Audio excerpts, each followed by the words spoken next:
In this video, I am going to show you on how you can create a guide category in Zendesk. So, without further ado, let's begin.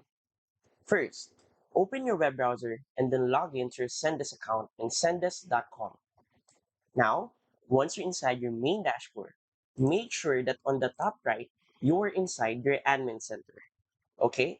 So once you're inside your admin center, go to Objects and Rules right here on the left panel. Then scroll down until you see the business rules. Under that, you should see the triggers. From here, you should see this button right here to create a trigger.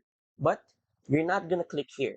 Instead, you're going to click right here on the drop-down menu and choose Create Category. So, since we're making a guide category, simply type in guide and then create. And as simple as that, you've successfully created a new category named guide on your Zendesk account. Easy, right? So, if you find this video helpful and want to support our channel, feel free to use our affiliate link given in the video description. Thanks for watching, and I will see you in my next video.